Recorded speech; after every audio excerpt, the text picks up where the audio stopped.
leju me rrjedh, ndërsa në në dhumat specializuar atje kanë rrjedh dokumentat, kanë orë organizatat e luftës dhe askush nuk merr përgjegjësi edhe nuk dënohet për këtë punë.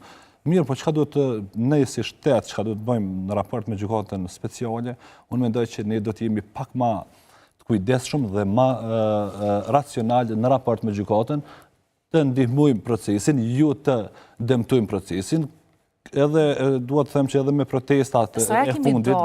protestat e fundit, nuk e kena ndihmu procesin. Nuk e kena ndihmu asë krerët e ushtrisë shqiptare. Ata është dashur të bënë?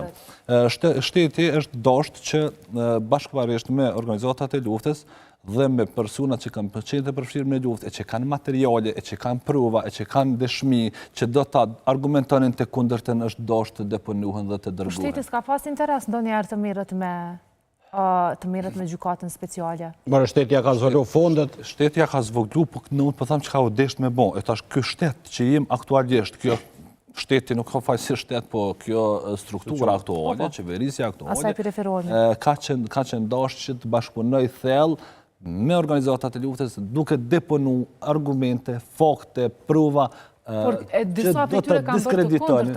do të diskreditonin se cilin provë fabrikune të dërzuar nga Serbia. Po kemi ta zëmë Dunika Gërvallën që ka bërë krisësh të kundërtën. Në thasht nuk e përmena me emër, ka fatkesisht... Po e përmenim se është shfaq vetë pa ndonjë arsye, do më thonë pa zërë që thujnë, se me pas një zërë edhe nga shta dhe deponon njëri në i provë. Mendojnë që nuk ka pas ndonjë zërë Dunika Gërvallën? Qëfar zori ka pas Dunika Gërvalla për me deponua prova qofshin kundër që...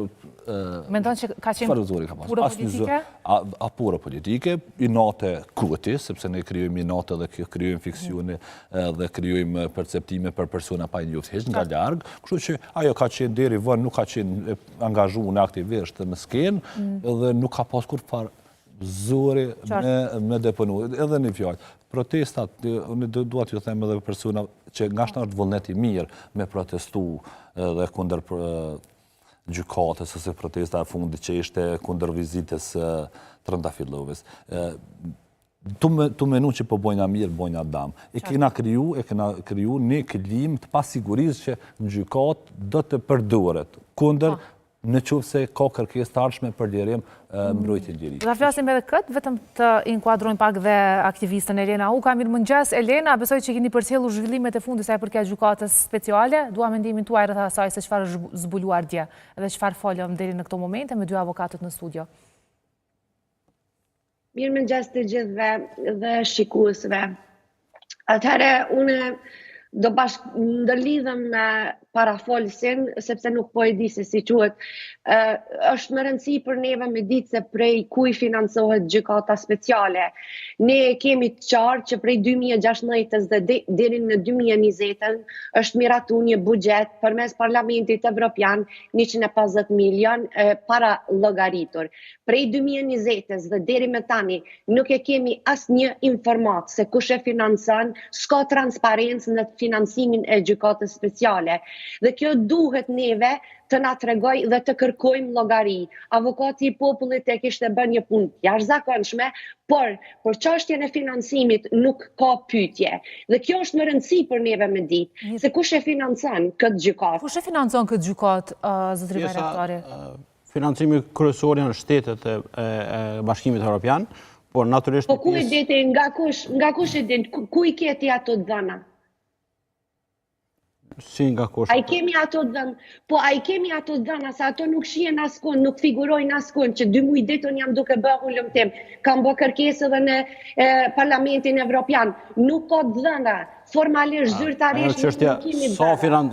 Sa financat, ajo që është tjetër, mirë, por që financues i kësaj gjykate është Komisioni Evropian, shtetet e Bashkimit Evropian, pjesa dërmuese, ndërsa po ashtu ka pas edhe financim mbështetje edhe nga ana e Shteteve të Bashkuara të Amerikës, përveç kur tash presidenti Trump me këto vendime, domethënë që i ka ndërprej. Sa e si natyrisht që është shumë pyetje legjitime për me ditë se sa taksa, sa mjete financohen, por që në parim, Komisioni Evropian, shtetet respektive të Komisionit Evropian e financojnë. Me gjithë respektin, kjo është një gjykatë që parashihet se është një institucion përmes Kosovës. Dhe institucionet e Kosovës kanë të dhëna publike se nga